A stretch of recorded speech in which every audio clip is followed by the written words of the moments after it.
Hello, and welcome to my Rock Files podcast with your host, Mark Chatterton. Today, I would like to welcome onto the show Finnish guitarist Muddy Manninem, who many of you will know as being a member of Wishbone Ash between 2004 and 2017. Muddy has also been in a selection of bands over his 40 plus years as a musician, including the Red House Blues Band, the Havana Blacks, and Gringos Locos, with whom he recorded 3 albums.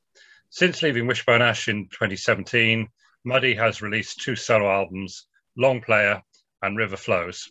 And just recently, he has appeared on the newly released album Black Pearl with Marcus Malone. So there is plenty to talk about, and it's great for me to say a warm welcome to you, Muddy.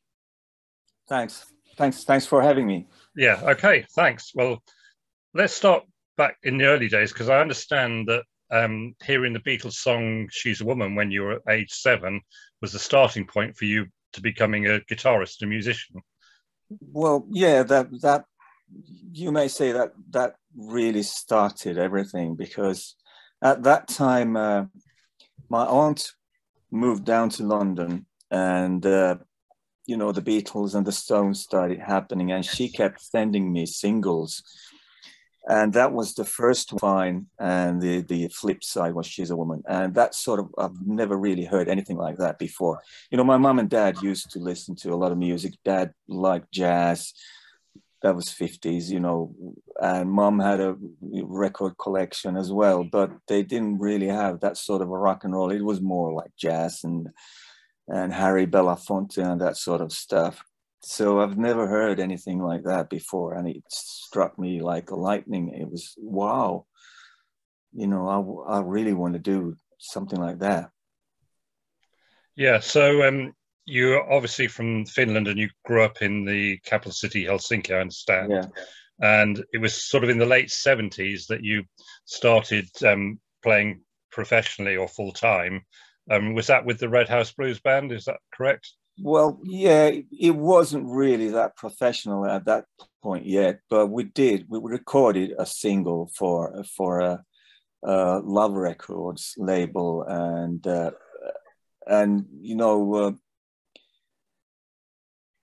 was the start of my professional career, because then people started hearing about us, and then I hooked up with my mentor Pave Mayanen, who just finished in a very popular rock band called the Royals, and was putting together a new band, and he got me from the Red House Blues Band, and the drummer as well came on to join his new band, and that's when my professional career really started. Yeah. Was that the Havana Blacks, or was that later? The Havana Blacks came later. This was 79, 1980. Yeah. And then the band was together about 2 or 3 years. And then we disbanded. Pavel wanted to do something else, and I wanted to do something else. I moved down to Netherlands for a while, and I came back 83, 84. And then I started putting together Havana Blacks, my first own band. Yeah. And we did yet again, we did one single, and I didn't feel it really worked. The chemistry of the band didn't really work, so I left, and then started putting together Gringos Locos. Yeah, because you recorded 3 albums with them. How successful would you say they were? Yeah, reasonably successful. And the first album was picked up by was it Phonogram International, and they had their headquarters in Netherlands. And then the PR guy,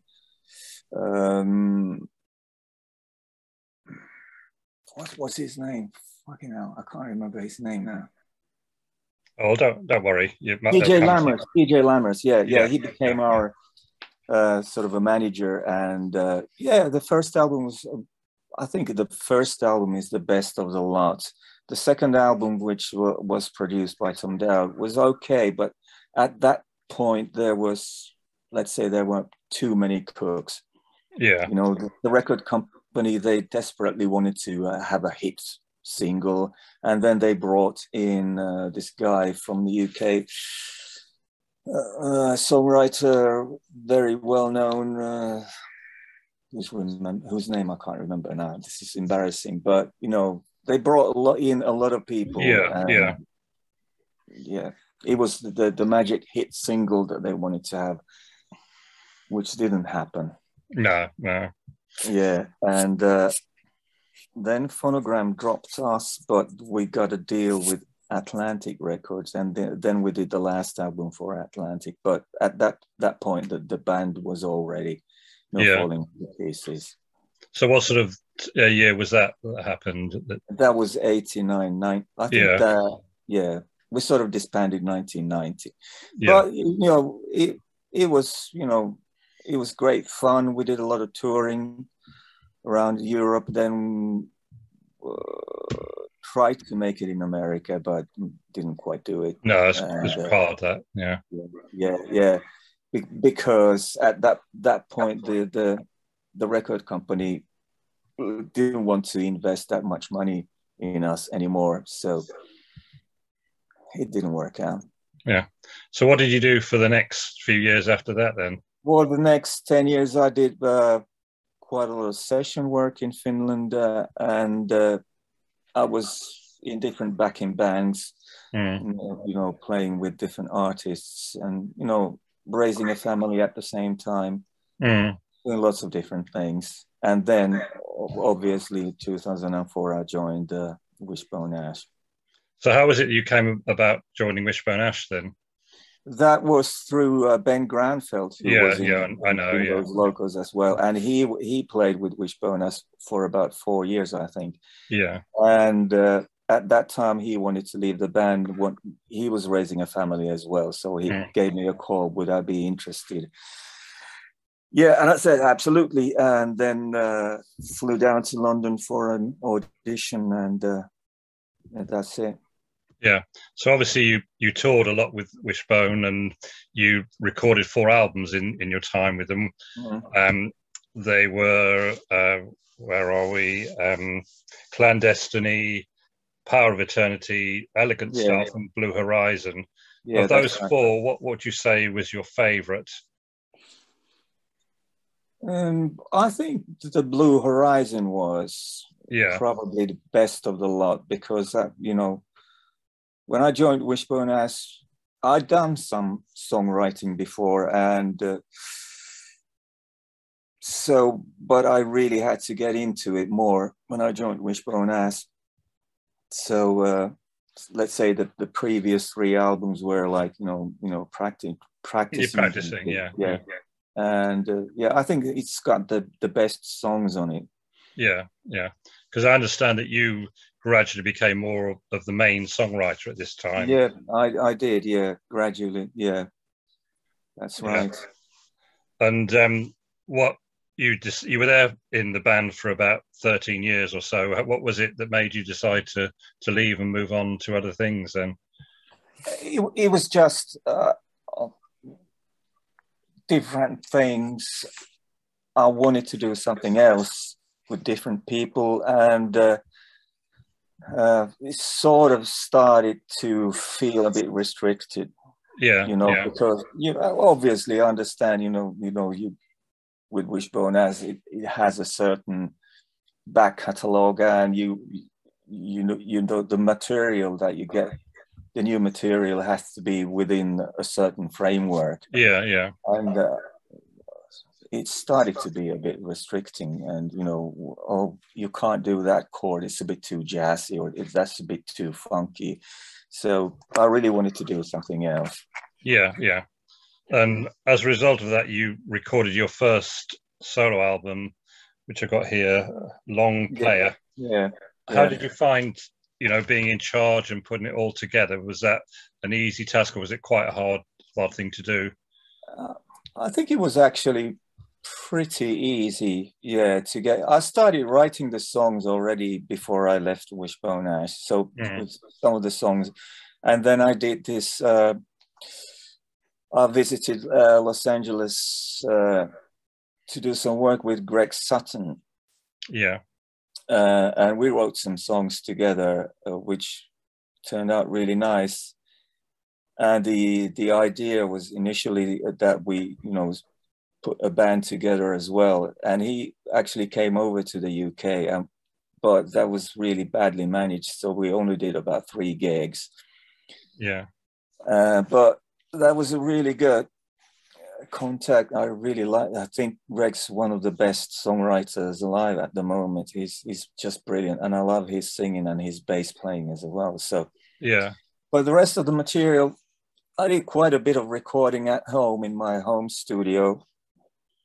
And is that then, in Cheltenham where you're now based?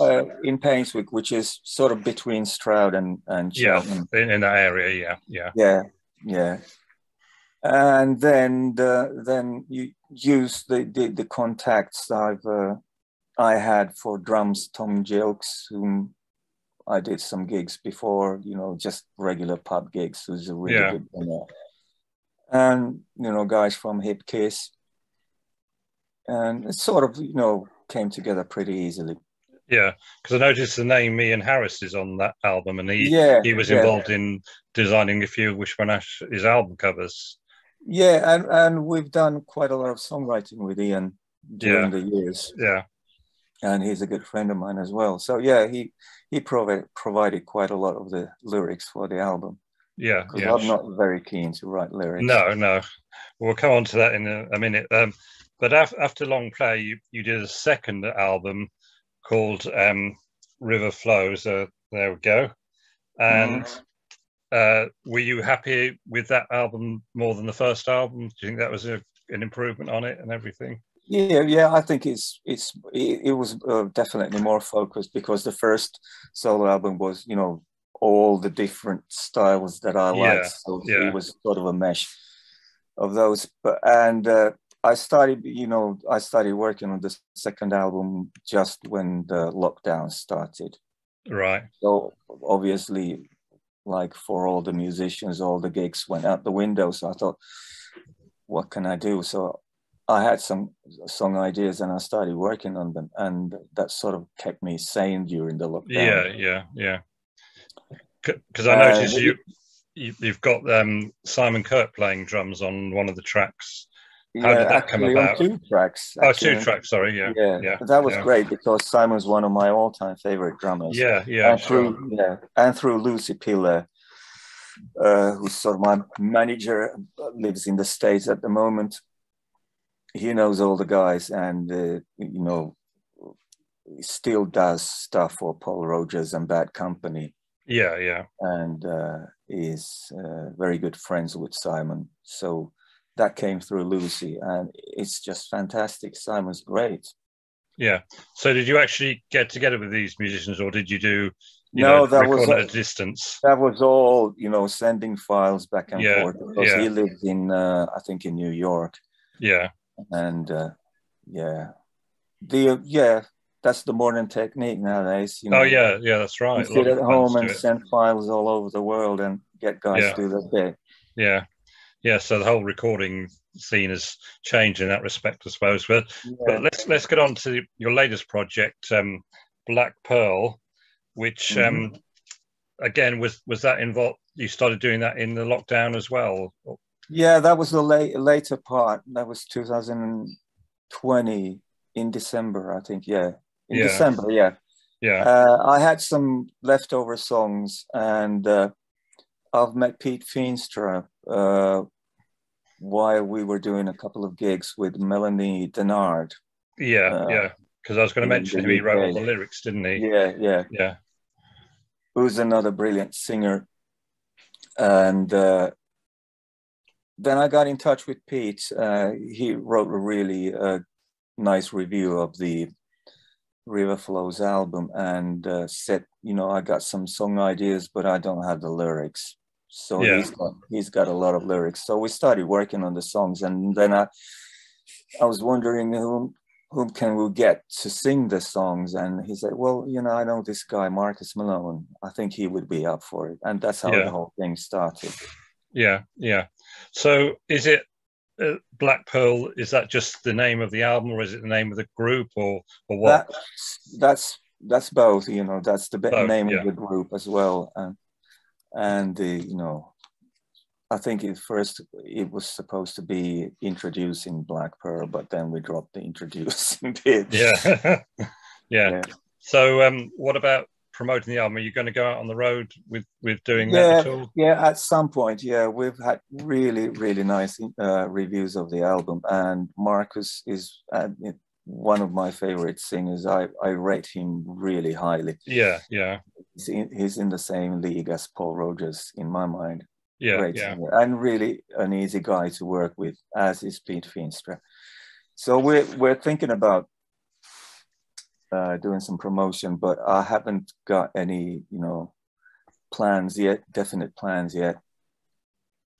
Yeah. When So that's going to happen. have you got any other projects in the pipeline, or are you just focusing on this at the moment then? Well, there's always something going on. Quite recently, we did with a bunch of local guys. We did a sort of a album project where we played David Bowie's Ziggy Stardust. Right. Yeah. And some other Bowie stuff, and that was really nice. So we're looking forward to, or trying to get some more work with that as well. And really good bunch of people, and then as I've been working with Patsy Gamble for the last, I think, 10 years now. Yeah, yeah. A band called Hip Kiss, which is sort of changed a bit, so it's just the two of us now, and we're doing stuff with different loops, so it's quite different from what it was. Yeah. So it's more modern, sort of funky acid. I don't know what you would call it. Yeah, yeah. And again, you've quite done something, different. Yeah. You've done some gigs with her, I understand, as well. Yeah. You know, every now and then we do some, you know, sometimes it's just the local pub. We're doing blues and jazz stuff. And, yeah. It's a very flexible thing. Yeah. Did you come over and settle in Britain when you were with Wishbone Ash, or was that sort of more recent, or what? No, that was actually 9 years today. All right. Yeah. So I was still in 2013. I was still in Wishbone Ash. Yeah. And you're quite settled and happy living where you are and everything. Yeah. Absolutely. Yes. Yeah. Yes. Wouldn't want to go back. Wouldn't want to go back. No, especially with all the situation in Eastern Europe, etc. now and everything. Yeah. I just did a trip to Helsinki to see my mum about 3 weeks ago because of the lockdown, and I haven't seen her for 2.5 years. Yeah. And it was quite strange to go to Helsinki because everything's so much changed now, and it felt like visiting your former self in a different parallel universe. Yeah. Yeah. So if you want to find out more about the Black Pearl album, that it's on blackpearlmusic22, that's 2.com, and you've got your own website, Manninem.com, as well, and it has all the details about your gigs and form albums and so on. So that's great. Well, thank you, Muddy, for talking to me and telling us about your career and life and the Black Pearl album, and wish you well for the future. Thanks very much. Thank you very much. It's a pleasure. Okay.